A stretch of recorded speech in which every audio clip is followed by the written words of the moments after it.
Dobro večer, poštovani gledatelji, dobrodošli u novo izdanje Poteštata. Nedjelja je 21 sat, kao i uvijek tu smo za vas sa novim temama, dok neki pričaju o tome gdje bi se trebala slaviti godišnjica Oluje i to predstavljaju kao najveći problem u Hrvatskoj, mi smo se odlučili pozabaviti malo ozbiljnim problemima.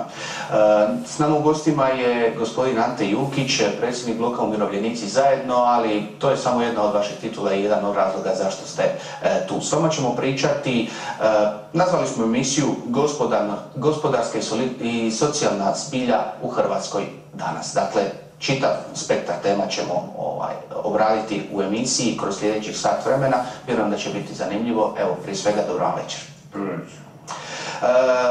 Predsjednik bloka Umirovljenici zajedno, prva tema, ajmo pričati malo o umirovljenicima. Kakva je struktura umirovljenika u Hrvatskoj?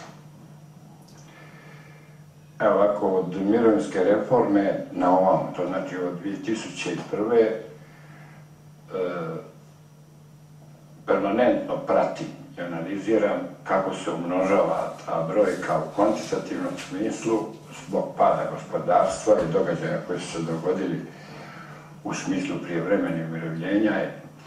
Shvatio sam da je to politički model društva da smješta ljude u mirovine, neovisno ko je stekao uvjete, ko ne, zbog toga što su izgubili radna mjesta, poduzeća s jedne strane i s druge nagomilali ogroman broj invalida Domovinskog rata koji su se vratili s ratišta i nisu našli svoja poduzeća, koji su također doprinijeli rastu ovog fonda umirovljenika.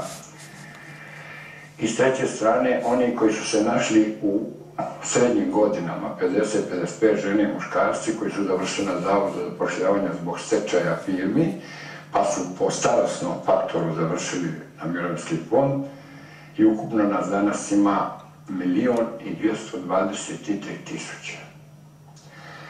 Ili kad uzmete u obzir da usporedite taj broj umirovljenika sa brojem onih koji rade i koji doprinose mirovinskim fondovima, bilo drugog stupa, bilo prvog stupa, 15% u prvi mirovinski stup i 5% sebi za budućnost u drugom stupu, vi koji radite i koji ste aktivni.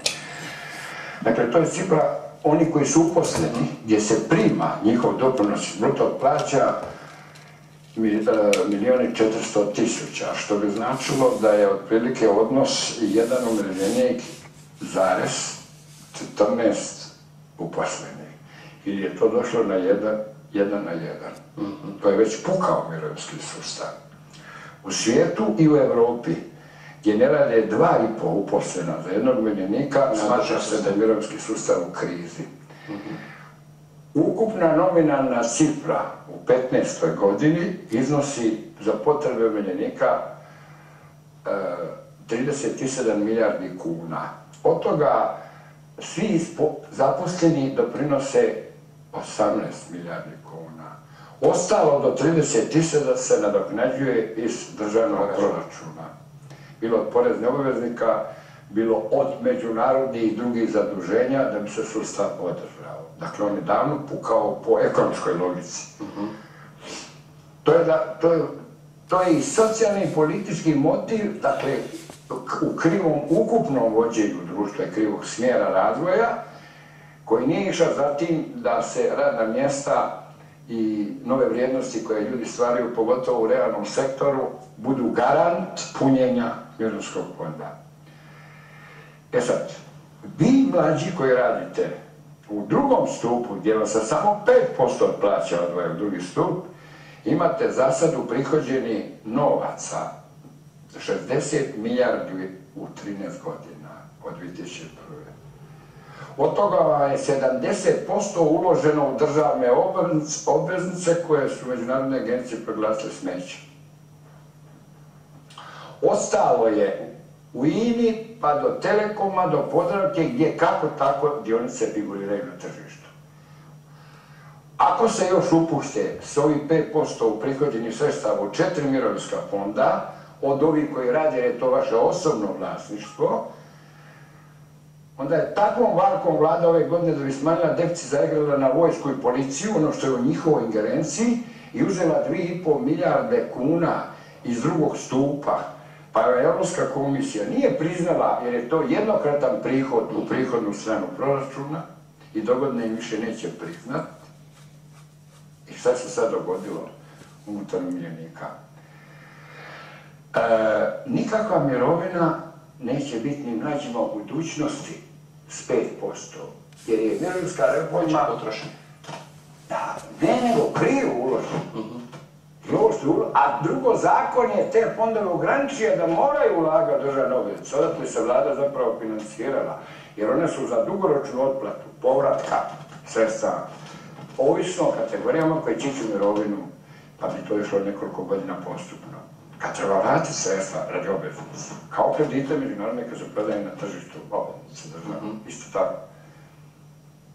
Dakle, kompletno je urušen i deformiran sustav, a jako je dobro zamišljena ova mirovinska reforma u smislu drugog stupa i ostaje vam sada da vi idete u treći stup na osobnu štednju koji je još najstimulativniji kod ista 4 fonda koji vam vode i drugi stup, gdje ako bude svijet u miru, tada kad budete sazreli za mirovinu možete se nadati nekom izvoru mirovine iz trećeg stupa.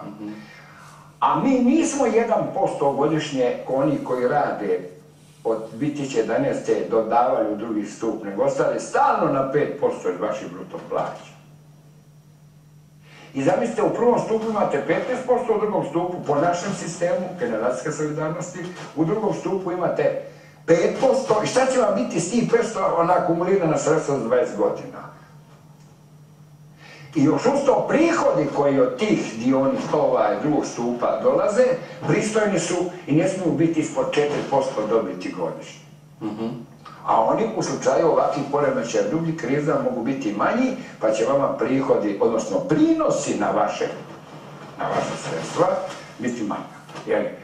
Dakle, kad sam proučavao čijanski, švedski i drugi model skandinavskih zemalja, prvo to više fizički ne može Hrvatska sa ovolikom broju radnih mjesta osiguravati takvu nominalnu cifru, takve potrebe za mirovinskim sustavom i mislim za 20-30 godina, ako se ovim tempom nastavi, da će osobno svaki građanin mora zaraditi mirovinu na drugi način, a ne više kroz ovaj sustav financiranja.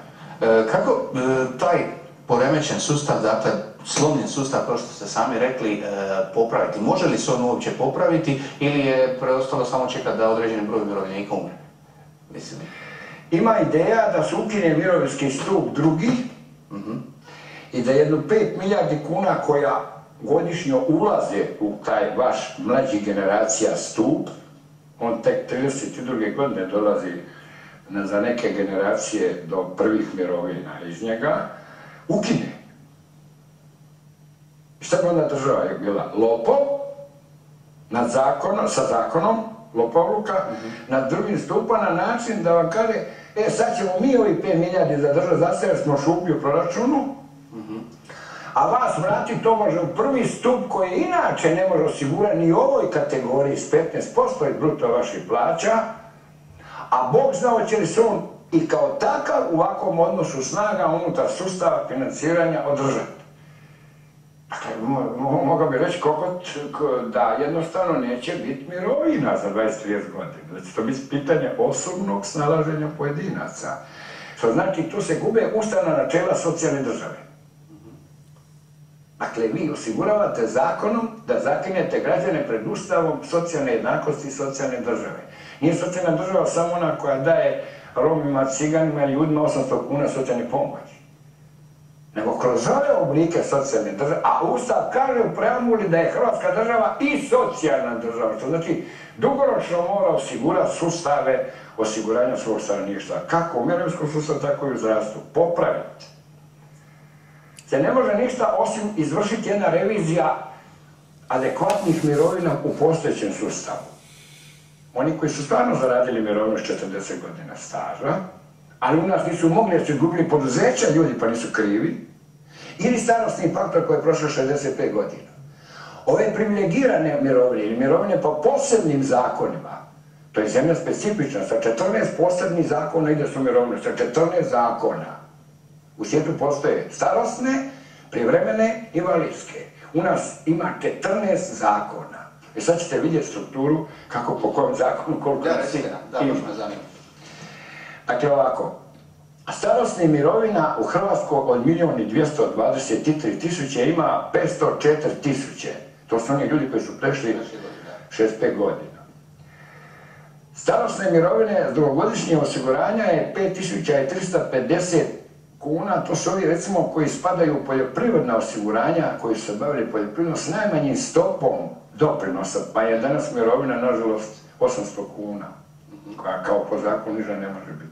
A to je i cenzus socijalne pomoći. To više nije mirovina. Drugo, prijevremena starosna mirovina, 161.000 ih imamo i 450.000, njihova je mirovina prosječna 2331 kunu. Ove gore od 504 je 2400, a ovih 3400, sad možemo govoriti o nominalnim iznosima po kategorijama. Sad gledajte, invalidskih mirovina u Hrvatskoj ukupno ima, invalida rada iz civilnog sektora i vojni i svih drugih, 228.071 čovjek. A ukupno njihova mirovina, jer su tu radničke i invalidske, prosječna mirovina ovog trenutka 1964 kune. Dakle, obiteljske mirovine, to su mirovine djece od umrlih roditelja, poginulih roditelja, udovica koje primaju od muža mirovinu, koje nisu mirovine, odnosno one spadaju pod posebnu kategoriju, njihov je prosjek 1886 kuna. Ukupno ove vrste mirovina na prvom stupu generacijske solidarnosti, uključujući invalidski i obiteljski iznos, je 1.131.000 ljudi.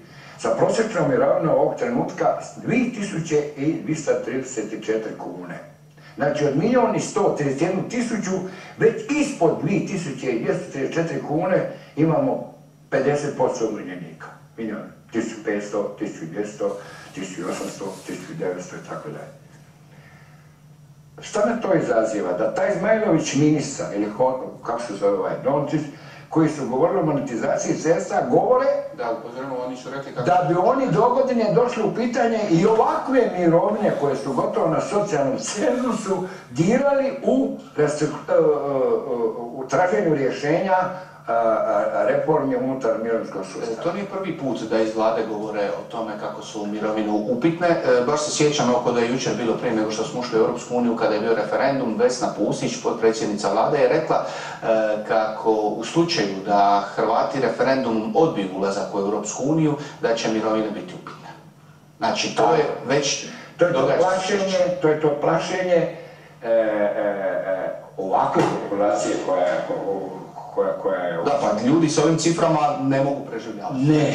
A s druge strane, u njihovom programu Kukuriku koalicije 21 je reklo to će biti zadnja odbrana da se dira u mirovine. To im je u programu. Znači, od tih diranja i restrikcija unutar ovakvih cifri nema šansu da se iskapi deficit državnog proračuna, jer on nije ni nastao na ovakvim ciframa. Dublji su problemi zašto su deficiti u proračunu. Osim kredita i kamata i javna potrošnja, neracionalna država, skupa država, veliki porezi, nema novih radnih mjesta, nema novih doprinosa, jasno i šupalje proračun između 106 milijardi planirani, 123 u rashodu. I kad sam ja upozoravao prije 2-3 godine da će nama 14. godine biti deficit u proračunu 19 milijardi, a oni su rekli 12, i još su našli 3 iz drugog stupa mirovinskog zavarati Europsku komisiju. Tako su Italijani otprilike lagali svoje bilance 7 godina Europskoj uniji. Međutim, kad je direktor Statističkog zavoda u Hrvatskoj rekao ne to, a ja sam znao to, bit će vam 19 milijardi, jer državna jamstva vlade i sve dubioze javnih državnih tvrtke i poduzeća, razumijete, također se ubrajaju u deficit. I on zato iznosi 6% bruto društvenog proizvoda. Što bi značilo da naš gospodin Grčić i gospodin Lalovac nisu savladali niti statistiku kako obračunati deficit. A to je njima bio najteži predmet kad su birali ekonomiju, statistika. To su ti paradoksi naše ekonomije. Evo idemo dalje malo. Prema zakonu o pravima iz mirovinskog osiguranja vojnih osoba, policijskih osoba, to je sad ova druga struktura, ali zdravi, ne moraju biti invalidi. U njih ima starosnih mirovina iz vojnih službenika, djelatnika i policijskih djelatnika koji su išli po privilegiranim zakonima ranijih godina. 3571 invalidskih, među njima ima 8800, svi službenici iz MUP-a i djelatnici vojni, svi invalidi. 8000 obiteljskih 723, ukupno ih ima 13 iz ova dva sektora. njihova prosječna mirovina je 3492 kune. A prema zakonu o pravima hrvatskih branitelja Domovinskog rata i članova, recimo, njihove obitelji, to je to što netko misli poseban zakon, iako je zakon.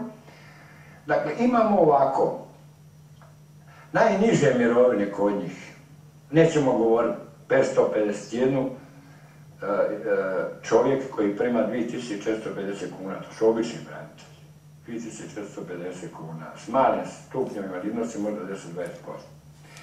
Invalidski mirovina, ovi na koje stalno se u javnosti viče koliko ih ima, da li su lažni, da li su nelažni, tako da.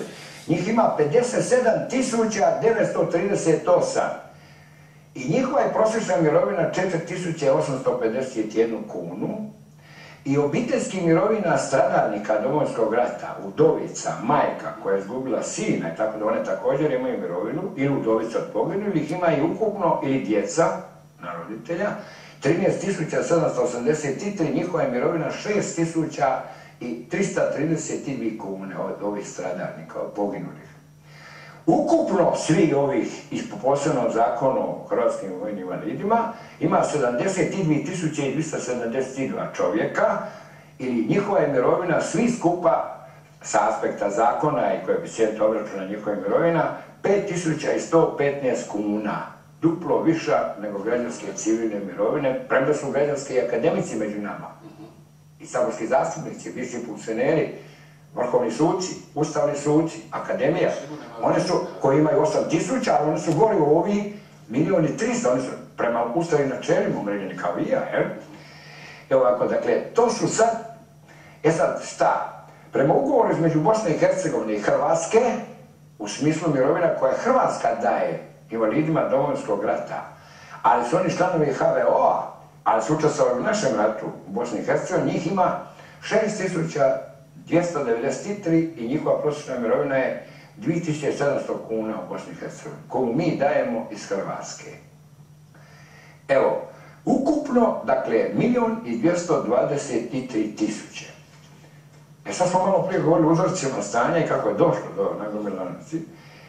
I mislim da se tu može dogoditi da u daljnjem traganju za restrikcijama i skidanju javne potrošnje neko proglasi mirovine javnom potrošnjom, ne stečenom imovinom, s aspekta minulog rada, koji Ustav garantira. To mogu prodati umirovljenicima koji nemaju ovome pojma. A meni koji sam bio jedan od vještaka na Ustavnom sudu za dug umirovljenicima Sanaderove vlade, i koji se odlazio gore na taj obračun, to je čitav magisterijski rad pružan pokojnom Crniću sucu da kaže da je država zakinula generaciju umirovljenika.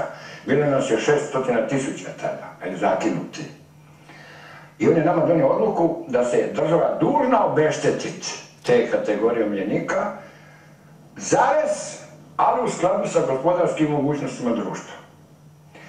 A nama je uredbom vlade zamrznuta mirovina 1993. godine i sada se sve mirovine nalaze na 40% od prosječne plaće Republike Hrvatske. A s ovom vladom u 3 godine nijednu kunu nismo dobili usklađivanja. Iako su lani porasle plaće 2%, nama nije niti 0,1%. Dakle, ova vlada ne je potpuno ukinula godišnje usklađivanje. Ponovno ustavna načela pogažena. Međutim, mi smo ukupno povratili samo 13 milijardi. Gospodin Sanader je s menom, koji je sad u zatvoru, priča puno u Šubici, koji nacrt modela o povratku duga, jer smatra da ja najviše ovladavam tu tematiku. To je rekao, vratit ćemo nešto, učinit ćemo. I on je vratio 13 milijardi raznim generacijama, neko koji 4 godine čeka dobije 30.000, 40.000, neko je 5, 15, zavisi ko je ono pola, model A, model B. Ja sam im pomagao tada da shvate da moraju biti senzibilni prema ovom biračkom tijelu. Zašto ih zovu za birača? Dobro, to je moj doprinos na tom planu raslikavanja. Da li je država zakidana? I sada završimo na toj temi. Vrlo je neizvjesno, osim što ću ja osobno, gdje god budem mogao, prozvati ovog Zmajlovića Dončića, koji ja kažu, ako nisu uspjeli monetizaciju projekta autocesta, da prijete mirovine i da ne ucjenjuju ovu generaciju, bar ovu koja je odradila 35-40 godina, i da ih ne plaše, Jer kad bi im pola mirovine uzeli, oni ne mogu zakriti sve rupe u našem proračunu, a da i ne kažem koliko se još krije dubioza i van proračuna koji nam obračunava Europska unija. Što se događa što čeka umirovljenike u usklađivanju deficita i odluka Europske komisije, odnosno odredbi Europske unije? Nama Europska komisija ne govori da mi zadiremo u načela zakidanja zarađenih mirovina. Ona vjerojatno misli na dio privilegiranih mirovina, po posebnim zakonima. Pa čak tada ne prodire invalide Domovinskog rata koji su jednom u povijesti slučajna kategorija. Ali da saborski zastupnici, vrhovni suci, akademici, pomoćnici ministara, državni tajnici, bivši članovi organa federacije koji su u Hrvatskoj nekad vršili u zajedničkoj državi, svi imaju posebne zakone o umirovljenju. To je krupan korak. U tom dijelu treba izvršiti reformirani sustav. Dakle, izvršiti reformu sustava. Ali ako njih toliko, hoće li ta reforma hoće li biti moguće provesti jednostavno? Pa kažu ljudi da ono što je minulo, prošlo u smislu zakona, da se to zapečećeni zakon koji se više ne smiju dirati. To su i Grci govorili. Ali su Grci srezali tražići rješenja racionalizacije poslovanja grčke države i taj sustav mirovinski. Oni su imali mirovine po 2000 eura, 2,5, kako ko, nema pojma, ali ima i koji su imali, evo recimo, jedan grčki primjer, 1800 eura imali su mirovinu, sad im 800.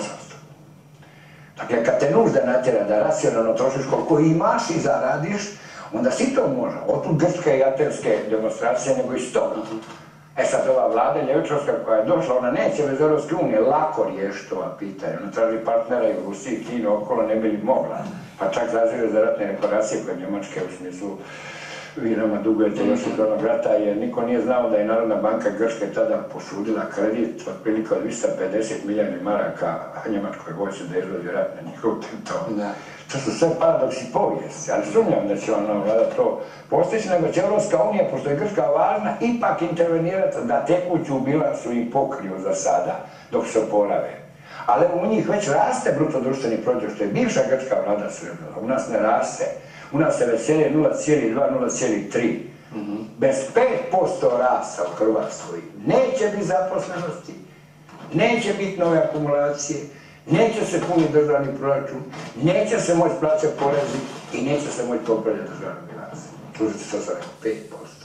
Kako dođe od tih 5%? A lako. 1% gubitka bruto društvenog proizvoda godišnje košta 3 milijarde. A mi od 2008. imamo, dakle, gubitak u bruto društvenom proizvodu 17%. Nekad je bio 2,5%, nekad 3%, nekad 1,5%, nekad 1%, ali svaki 1% nosi 3 milijarde nominalno kuna. Je li vam to iko rekao ovdje? Ne. E sad gledajte, ako vi imate deficit proračuna, deficit bruto društvenog proizvoda 2%, to znači nemate godišnje 6 milijardi proračuna.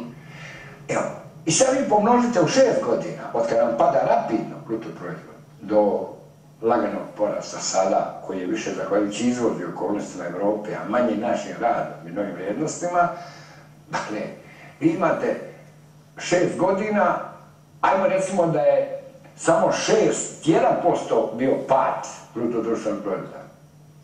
U 6 godina, 3 milijarde puta 6. 18. Je li to današnji deficit proračuna? Je. Odlično ste to izračunali. Evo ja predlažem da, negdje smo na sredini termina, predlažem da se malo odmorimo i mi i naši gledatelji. Poštovani gledatelji, u nastavku emisije vraćamo se sa gospodarskom slikom u Hrvatskoj. Razgovarat ćemo i o novom zakonu, o novom zdravstvenom osiguranju. Biće zanimljivo, ostanite s nama.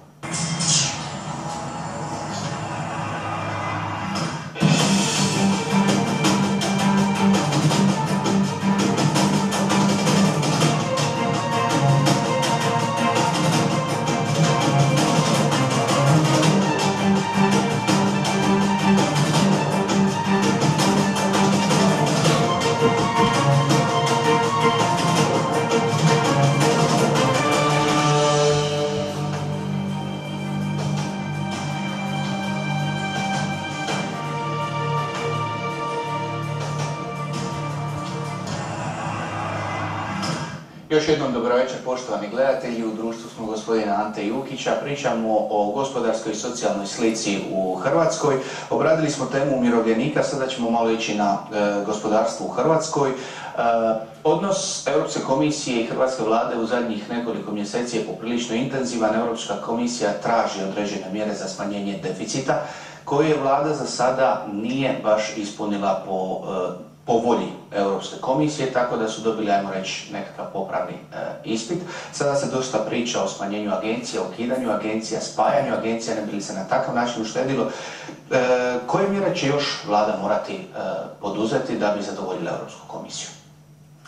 Dakle, ja sam veoma razočaran, a vjerujem svi oni koji se razumiju u gospodarstvo i ekonomiju i u javne financije, tim popravnim ispitom koje je Europska komisija dala našim predstavnicima Lalovcu i Grčiću naše vlade, koji su zapravo pali na ispitu u Briselu kad su nosili naše bilance vanka i kad su došli do zaključka, odnosno napali čak direktora Statističkog zavoda koji je obračunao ovaj deficit u proračunu ranije, ali eto, oni se izvlače na način da je komisija još nije dala konačno izvješće o našem stanju, da će to negdje krajem svibnja dati kad oni povrate svoj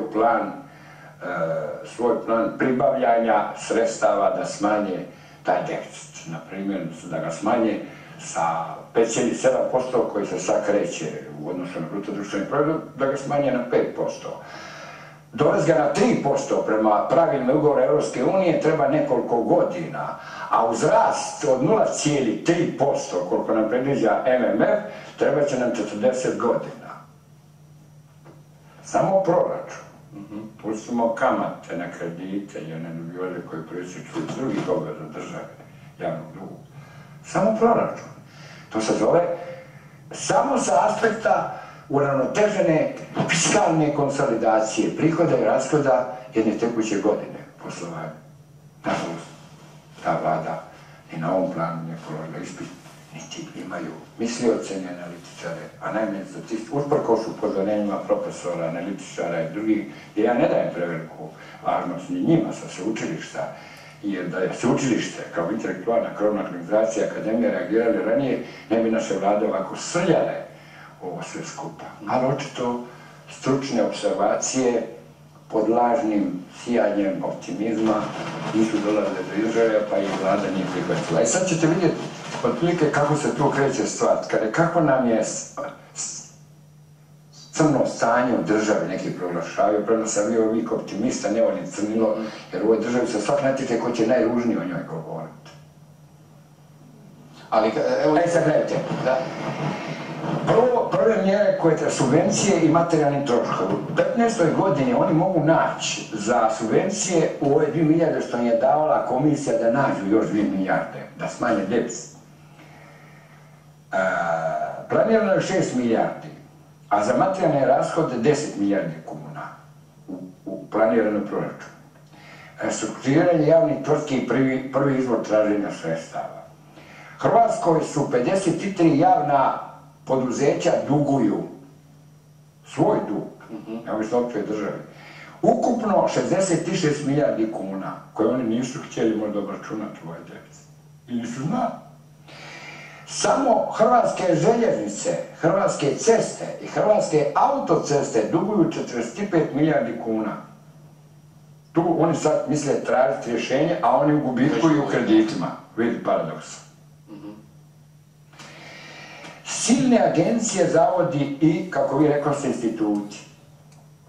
Hrvatska ima 187 instituta, agencija, zavoda i javnih instituta u kojima je zaposleno 26.240 ljudi, a lani su stajali 10 milijardi kuna. Po tome, sa toliko ljudi u toliko agencija, mi bi trebali biti Eldorado, da svak radi svoj posao. To može kino opasa sa pameću. 187 agencija, da su svi isprepletene i ne znaju šta koja od njih radi, a proračun koštaju 10 milijardi, jer su njihovi ravnatelji agencija voze u skupim kolima i veće plaće imaju od ministara. Pa da to može biti u jednoj državi koji su pod ingerencijom vlade. Agencije države. To je javna potrošnja.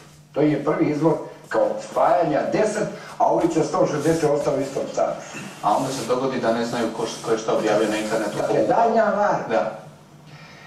Sad gledajte ovo, teritorijalni ustroj Hrvatske, koji je skup. Hrvatska je glomazna. Ona ima 20 županija, 566 gradova, općina, da i ne govorim, koje poskupljuju život poslovanja u zemlji. Ali vidi, da općine, možda i 300 ne treba, jer ne mogu pokriti izvornim prihodima svoje budžete. Ali županije, koliko god na njih vika, imaju samo, šta? 2000 uposlenih. Sve 21 županija u Hrvatskoj. A ujedinjavaju javno zdravstvo, zavod za hitnu pomoć, dom zdravlja, županijske ceste, županijske uprave za ceste, zavod za društvena planiranja, upravni odjel socijalne skrbi i zdravstvene skrbi, upravni odjel društvenih djelatnosti srednjih i osnovnih škola na terenu. Županija Splitsko-dalmatinska. Već sada je raspodjelom poreza na dohodak zakinuta Splitska županija za 27 miliona u zadnjim mjerama. Sad se postavlja pitanje, ako se još zdravstvu dozvoli ovo lutanje koje ćemo kasnije govoriti, a ko će pokrivati ove dubioze u domu zdravlja, ko će liječnika poslati na vis, na Hvar, a koncesionari koji smo dali primarno zdravstveno zašto neće bježe nego u gradove gdje ima 2000 ljudi na glavarini. Ali gdje ima 700 ljudi u Vrlici, u Muću, tu neće ići. To nikome nije interesantno, I nema. Dakle, taj preustroj govori se o integraciji budućih općina. Međutim, ni profesori, ni znanja, niko nije dao još prijedloga kako teritorijalni ustroj novi napraviti da budemo jeftiniji u cijelini kao država. Trošarine i porezi, gdje su oni počeli već tražiti rješenja. Trošarine na gorivo su veće nego u većini zemalja Europe, već sad. PDV se poskupljuje. A digli smo ga prije 20... Tako je, na 23%, pa na 25%. Pa na 25% nakon toga. A onda je to nazdravlje investitor. Tako je. Sad polovica plaće radnika ide državi. Svi koji rade, svi doprinosi s plaće ide državi. I još nije naša rješenje. A kome će to investirati? Nikom. Koga oni mole? Nikog. Ko će to doći na ta opterećenja? Pa ćete vidjeti sad kroz nešto drugo. Javna uprava u državi. 200.000 ljudi, računajući gornju i donju razinu, u državnim javnim službama, a to nisu uključeni u to još i oni u državnim tvrtkama i lokalnoj, dakle upravi. Onda je sve skupa 300. Sad, ko može s takvom glomaznom državom javne uprave biti racionalan? A 400.000 ljudi u privatnom sektoru u realnom radi i daje prinose u proračunu 70% od ukupnog proračuna. Kroz poreze i namete. Dakle, rezanje plaća, podaci su, na primjer, u državnim javnim službama postoji 361 dodatak na plaću. Ko to ima na svijetu? Za rad u državnim javnim službama. A imam toliko dodatak. Pa naravno, a to terećuje takav zakon i privatni sektor sa dodacima. Zato ne može radnicima da ne imaju plaću. Jer je prva država. Mi to zovemo parafiskalni nameti dodaci. Znači, kad vi slušate ekonomista, on ima neće, kažu, koji su to dodaci? Neko ima zato što je vjeran u firmi 15 godina dodatak. Neko na minuli rad dodatak. Neko zato što svako jutro dolazi rano u 6 raditi, točno 7 dodatak. Čekaj, pa ti si dužan ići raditi i bez te simulacije, radno mjesto poštovati 8 sati. Mislim, a to su izmišljene, baš, ja bih rekao, relikti čak i socijalizma, u smislu privilegija. Ušteda 870 miliona, reče Lalovac, negdje. Markovi konaci. Plan je ušteda, kako on kaže, 463 miliona kuna, te dodatni 407 miliona kuna Hrvatskim vodama, Hrvatskim cestama. A Hrvatske ceste u gubici. Koja je ušteda? A znamo da je ukupan prihod Hrvatskih cesta 1.900 miliona, a one imaju 35 miliona duga kredita. I traži monetizaciju. Koja je ušteda ima? U Hrvatskim vodama, ajde, i u Fondu za zaštitu okoliša, ajde, nešto se može naći. Ali vidimo, i u Hrvatskom zavodu zdravstvenog osiguranja koji je već u minusu po bolničkim poslovanjima 1.900 miliona. I ne može servisirati bolničke troškove. Kome se prodaje ova magla? Restrukturiranje kaže i smanjenje duga. Hrvatska željeznica infrastruktura mora smanjiti dug od 200 milijuna kuna, a Hrvatske ceste za 50 milijuna kuna. Kako će nam dug? Mislim, ne razumijem. Uzimanje još 600 milijuna dobiti iz tvrtke Elektroprivrede i Hrvatskih voda. A di je razvoj energetskog sustava ako uzmeš dobiti? Gdje su investicije, gdje su radna mjesta? Dakle, uzima dobit iz javnih tvrtki u smislu da pokriju ovo što komisija traži državni proračun, a za investicije i održavanje ništa. Mislim, to su takvi paradoksi. Da se gledate dalje. To će biti jednog lijepog dana Evropska će unija najaviti da će ići sa stimulacijom spajanja gradova, općina i ona ima neke statističke poglede naš teritorijalni, to je 3 statističke regije, a ništa mi što smo podržavali. Pa ni ova vlada, dakle. E sad, dizanje trošarina. Kao i 3 puta do sad, rješenje je bilo dizanje trošarina na benzin. A i duhan, dakle, dobit će 370 milijuna ovu godinu. Nego što će nafta i cijena, ako bude išla gore, trošarina će uvijek strsiti iznad toga. I oni se nadaju ubrati 370 milijuna ovu godinu, ovo polugodište, 6. mjeseca, a dogodne 600 milijuna iz ovih izvora, trošarina. Kažu neki, nije nam sigurno, će vam biti bolji. Recimo, Branko Grčić, koji meni više liči na meteorologa nego na ekonomistu. Šteta. Opet će, obećavaju da će imati efikasnu upravu. Točno je ono što su rekli prije 3 godine, ali se od tog ništa nije promijenilo. Opet su sebi usta skočili u odnosu na svoj program. Ne spominju plaće u novim mjerama, iako zaposleni koštaju u proračunu 24 milijarde kuna. Troše za najam zgrada, za vladine institucije i misle tu nešto rezati, a one najam vladine institucije košta 1 milijardu kuna za najmove. Kod 1 milion kvadrata u Zagrebu za državne institucije, vlastnog prostora. I kad to pribrojite 1 milijardu svaku godinu, za 6 godina 6 milijardi najma plaća. Državne institucije, agencije, ministarstvo, sve u tuđi prostor, privatno. Zagreb Tovar. Pa, to ja ne mogu. Mislim, to ne može, kad se govori o upravljanju javnih financija. Sve je već trebalo biti završeno u prvoj godini mandata, o čem ja sad govorim. Prestati zapošljavati stranačke uhljebe, dovesti stručnjak. To nema ni govora, dok ovakva bipolarna scena i političko razdvajanje naroda. Premda je Kolinda pozvala na zajedništvo. Agencije moraju biti jednake, vidimo. 3,5 godine im je trebalo da tek počnu, a trebali su ujednačiti plaće na početku i sve ti beneficije, ti silni. To nisu napravili. Tu se krije veliki novac. Eto, ako koštaju 10 milijardi, što ću reći. Državni projekt. Već su imali plan, ali su odustali. Sami. Boje se izbora, a? Sami su obećali od 5 do 7 županija. Kao 150 gradova i neki teritorijalni novi ustroj, međutim, gdje su birači njihovi? Kako su oni čudili? Neće reagirati dobro na to, da. I još hitno smanjite porezni teret. A dakle, Hrvatska ne može biti konkurentna i nitko nju neće investirati dok su porezi takvi da jedu zaradu, građani iseljavaju banka, veliki viškovi bez kazne i otkaza u državnoj javnoj upravi. Sustav je takav da neradnik teško može dobiti otkaz, procjene stručnjaka su da je čak 30.000 ljudi viška. Podatak uskladiti i provesti obećanje. Lani su, kaže, obećali uštede od 500 milijuna kuna samo na dodacima na plaće, ali opet je sve zapelo na čuvanju mira u kući. Čuva se socijalni mir bez obzira kakva je budućnost prema nama.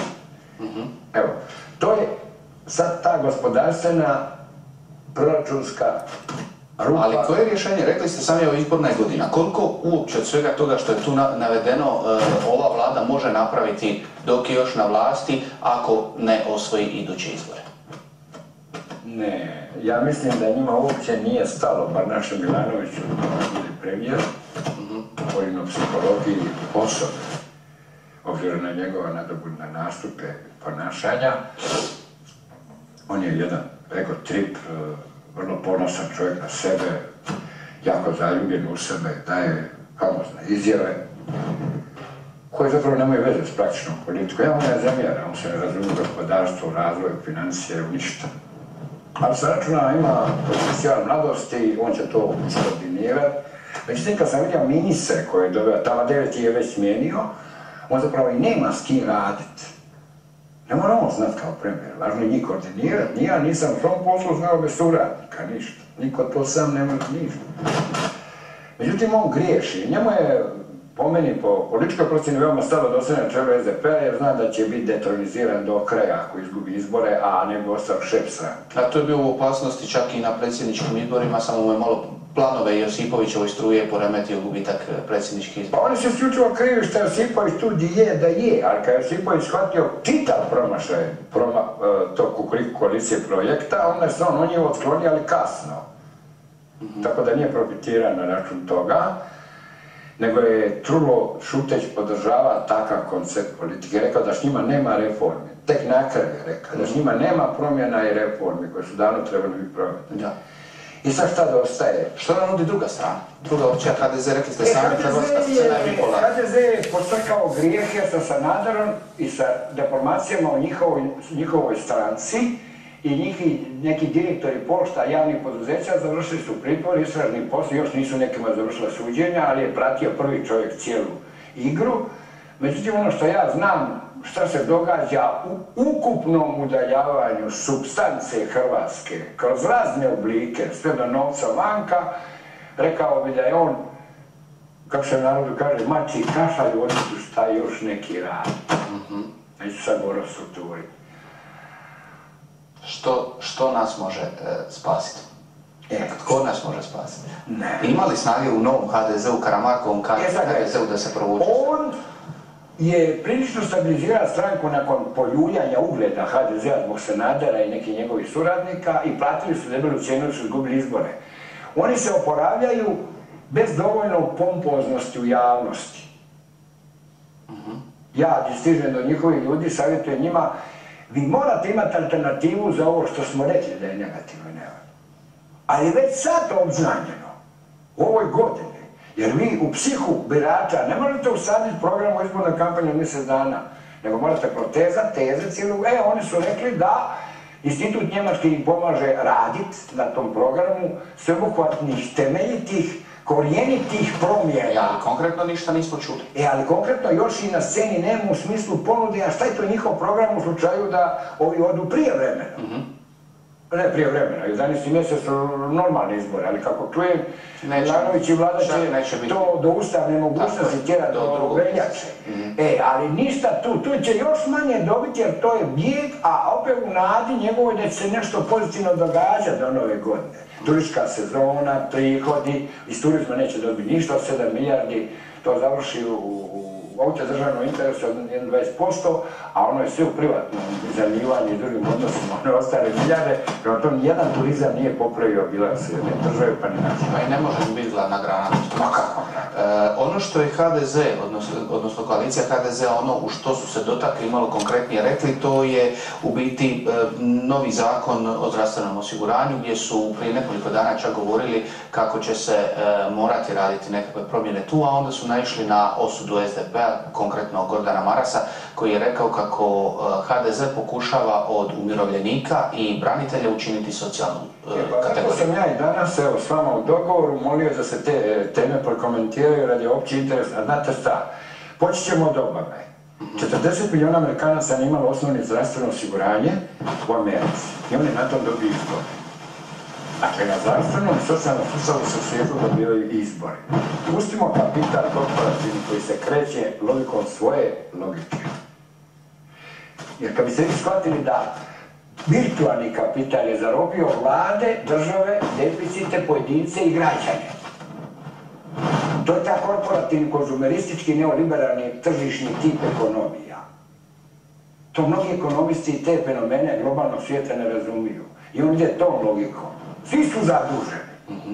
Ja kad bi mi neko dao Hrvatskoj državi $100 miliona, ja bi odmah uzeo. Odnosno 100 milijarda. Zašto? Za 50 godina sam siguran da neće niko vraćati.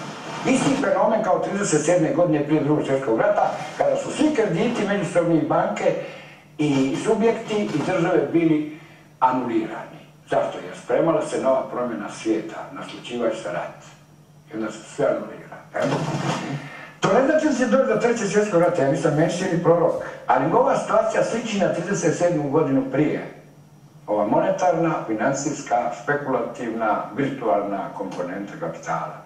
Ali o njoj neću dublje, jer to je već filozofija. Nemam s kim o tome za sada govoriti, osim s vama u studiju, ali nećemo narodu puniti uši. Da se vratimo na ovo. Znaju da će izgubiti izbore, Varga gura prednacrt zakona o zdravstvenom sustavu, koji je etabliran u nas 60 godina, na modelu Andrije Štampara, koji je primijenio to i u Austriji i u čitavoj jugoistočnoj Evropi, Poljskoj, Slovačkoj studiji, domove zdravlja i primarnu zdravstvenu zaštitu da dođe do pojedinca, do fabrike, do kvarta, do otoka, do ruralnog kraja. I sad onaj sistem je uložio ogroman pare za izgradnju domova zdravlja, od Vrnike, Muća, Vrgorca, Visa, svugdje, i sad on želi da, kad je izdvojio Hrvatski zavod za zdravstveno osiguranje, koji je tako ne može pokrivati bolničke troškove, svaki put ga treba dotirati, izdvojio ga, zašto? Koje su nakane? Da on bez kontrole vlade i sabora može s njim upravljati. I kad unutra ukrca koncesionare privatnike u HZZO preko pojma osnivanja trgovačkih društava i osiguravajućih društava, iako mi plaćamo umirovljenici i građani dodatno zdravstveno osiguranje, ne znamo koliko je to uopće. To je već osiguranje. I kad te subjekte ukrca i uzme u vlasništvo domove zdravlja, a već imamo osnovni liječnik u primarnoj zdravstvenoj zaštiti, kao koncesionare. Ali ko će, ako nema koordinatora doma zdravlja, posla liječnika na terenu, ruralna, planinska i druga područja gdje nije niko zainteresiran? Neće nitko ići u koncesiju ko nema na kartonu 2000 pacijenata u jednom kvartu. A za 2000 pacijenata u jednom kvartu jedan liječnik dobije bruto glavarinu 50.000 kuna mjesečno. Neka pokrije 20.000 kuna medicinsku sestru, dio laboratorija, EKG imali, nemali, ne znam, spirometriju imali, nemali, neki su uvjer, neki ne, njima ipak ostaje 30.000 kuna. A onda porez na to još, znači da bi čovjek u primarnoj zdravstvenoj zaštiti zaradio više od kirurga u Koziljanoj zaštiti u bolnici. Dakle, nemamo protiv da se privatno zdravstvo razvija u Hrvatskoj, ali green investicije, sledine do kraja. Kup opremu, poduzetnik ulaže, zdravstvo koji bogat nek se ide liječiti, ali javni sustav zdravstva, koji se počiva na principu solidarnosti, doprinosa od onih koji rade, ne može Varga upravljati, mu nije to ćaćina imovina. HZZO sa svojih 20 milijardi koji su prihodi godišnje nema pravo prodirati osim pokrivati postojeći sustav javnog zdravstva. Jasno, u zdravstvenom zdravstva. E sad on želi ostaviti pri domovima zdravlja neke specijalističke radiologiju, pedijatriju, a vidite, zubari su nam se izmakli s koncesijama pa naplaćuju svoje naknade van norma koje propisuje HZZO. I ubilje. Dakle, amerikanizacija javnog zdravstva. I sad se u Hrvatskoj otvorila tema, premda se ja otvorio osobno prije 2 mjeseca, znao da se sprema ovo, to je način da se jer prethodnica je bila, ako primjećujete, i tendencija da se odvoji HZZO od državne riznice.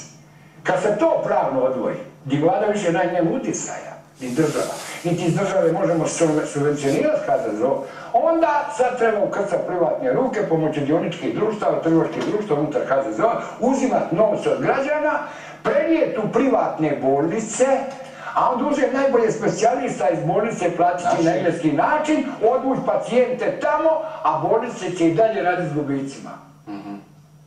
Te nakane ovaj novi zakon koji ima u sebi 150.000 člana, još niko ne daje otpor i nije kužno zapravo šta se tu događa. To je drugi oblik pljačke, ne više nekretnina domova zdravlja ambulanti, nego javnog zdravstva koji je zasnovan na modelu pokojnog doktora Andrije Štampara, koji je u cijeloj Evropi proveo ovakav sustav modela. Čak su recimo na našem modelu javnog zdravstva doktorirali ljudi u Njemačkoj, Nizozemskoj i tako dalje. Sad kada je to evropska direktiva, a ona je stara 29 godina, dok je Evropska unija bila ekonomska zajednica, a ne unija s pravilima. I oni se vade na to. I taj Varga Bilo bi mu bolje kao Zubaru da se prihvati tog biznisa, da on iziđe kao ministar iz vlade, osnuje jednu javnu bolnicu na Ledini kao svoju investiciju i proba taj zdravstveni sustav unaprijedi pomoću svoje bolnice, a da ne dira u HZZO sredstva koje daju građani. To bi ja preporučio. Dobro, vidjet ćemo će vas poslušati. Rekli sam malo prije da ste vi uvijek optimist. Nakon svega što ste mi ispričali u ovoj emisiji, ja i nisam baš toliki optimist. Ima li nade za nas? Ne, znate, ako bi ljudi od stare Grčke na ovamo pokušali razmišljati o povijesti društava, kad biste vi svim ljudima pričajući ove ekonomske parametre, financijske, ubili nadu, a ubijaju je nama praktičnim mjerama i ponašanjima, naravno da narod time nacije oboljevaju. Prosturacija, rezignacija, onda počnu stresovi i na bazi psihosomatskih poremećaja nastaju organske bolesti. Evo mi danas imamo porast karcinoma svih organa, to je bolest društva. To su zločini nad ljudima, šta ekonomisti, šta sociolozi, što političari pričaju o narodu. Možete li vi dijete poslati spavat na večer, a da niste došli na njegovu koljeku i ne smijete mu se i govorite mu o nekoj pjesmici, a da dijete spokojno zaspe? Pođite od te psihologije.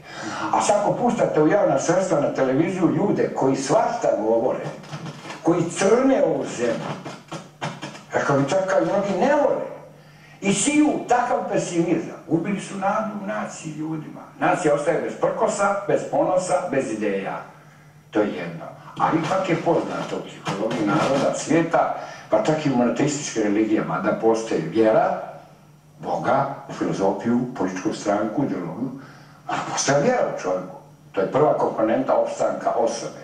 Druga je nada, koja je ugrađena u nama, nadamo se da možemo od ponedjeljka krenuti putem i biti bolji jedan drugoga. Pa to je to neka kršćanska filozofija, Isusova filozofija. To je temelj. I nada, vjera i ljubav. Pa nema se ljubav između dvije osobe. To je biološka ljubav. Radi održanja vrste. Tako je Bog postavio svijet. Pa i životinjama. Parenje. Sve na toj osnovi. Dakle, ovdje se malo poštuju biološki zakoni. Zakoni fizike, kemije i biologije. A više se primjenjuju neke ispomirane društvene norme koje ne mogu se uklopiti u praksu jer su u suprotnosti s biološkim zakonitostima funkcioniranja čovjeka. Ja kao takav nadam se boljem svijetu, iako sam posran civilizaciju u kojoj živem, jer arapsko proljeće Amerika koja je napravila nemir u arapskom proljeću, da Europa ne bi bila jaka, da ne bi konkurira dolaru i NATO i druge, danas padaju ljudi u Sredozemlje, jedu i morski psi, jer to civilizacija bez prostora. Kršćanska civilizacija. A ja kršćan, pitao. To je sad pitanje. Ovo što sam malo prije rekao, bolje. Da, ja sam suprotan. Kriza je šansa za bolje. Jer ako vi živete u obmanjenoj filozofiji života, sve je krasno, sve je bajno, sve će oni riješiti, sve će to netko drugi riješiti, vlade, stranke, politike, to je bajka. Ali očito hrvatski narod mentalno je prihvatio kredite, igre, skupa kola, apartmane, to je rimska kultura, grčka, faraoni su imali piramide da se ne bi ukopali s pučenom. Ovi su pravili dvorce, zamake, groblja, Rimljani, grčka akropola i opet su se srušile sve te civilizacije. Nije li možda na početku kraj zapadne civilizacije zbog toga što je materijalni faktor nadvlada duhovno stanje naroda? To ćemo vidjeti, to će reći vrijeme koje je pred nama. Vjerujete li vi u ove pokazatelje koji kažu da je Hrvatska zapravo počela izlaziti iz krize, iz recesije? Ne. To su improvizirane male floskule predizbornih kukurikovaca, tako će izraziti, ne zato što oni kukuriku koalice, nego to su djeci koji rano kukuriču. I kriza još nije došla do svog Rubikona gdje staje. I vi ako vidite potrošnju kao porasla, vidite nova kola na tove polici, ponovno se oživljavaju rizici, krediti, čuda. Dakle, još je nanos u zanosu konzumerističke potrošnje, bez obzira kako će to sve skupa završiti. I ljudi, i građani, i država, i firme. Zašto? Kao da pretpostavljaju, kao i ja, do 50 godina da neće niko vraćati dug. Da. Dobro, u principu je jednostavno. Sad, vi kažete dali na 0,3% koje preporučuje Međunarodni monetarni fond ili Europska komisija da ćemo dogoditi 1%. Nema tog ko će popraviti stanje ako bi Evropa bila mirna s geostrateškog aspekta Rusije, Amerike, geostrateških igrača oko nje, onaj trojanski konj poputine Amerike, da se da, ona će dobiti pukotine socijalne, ne Grčku i arapski svijet koji će doseljavati Evropu, nego vlastite pukotine. Mnogo ljudi u jugoistočnoj Evropi neće moći funkcionirati ako je 3000 eura u Kopenhagenu, recimo na primjer plaća, a 300 eura u Bukureštu. Dakle, socijalna dimenzija će razdvajati narode, neovisno što smo našli put zajedništva u Evropskoj uniji. To je dobro s geostrateškog svakog stajališta, biti u savezu s velikima. I uvijek je na velikom tržištu moguće se plaćati. Ali da mi smo zreli za neki eur, a eur je također poljuja se. Dragi direktor Središnje banke štampa je 1100 milijardi da bi otkupivali državne obveznice da bi pokrenja gospodarstvo. Ali nešto je Evrope koja napravi s 1% godišnje. Da, više Teksas. Ali vama to neće Evropa ni sam naših prezentacija kazati šta je Evropa. Ja ću vam reći da je moj prijatelj sve rekao Pascal Bigner. Dragi moji prijatelji, kada tučite sa Evropu, to je kada se ženi ženu koja je s jednom nogom već u grobu. Da. Lijepa misao simbolična misao, nije toliko lijepa, ali simbolična za kraj emisije. Gospodin Jukić, hvala vam lijepa, razjasnili ste nam mnogo stvari u ovoj emisiji. Opet kažem, niste me baš učinili optimistom, ali nadam se da ću pronaći u vašem optimizmu malo optimizma i za sebe. Hvala vam lijepa na gostovanju. Poštovani gledatelji, bilo je to sve od Poteštata za ovaj tjedan. Hvala vam lijepa, budite s nama i za 7 dana. Lijep pozdrav!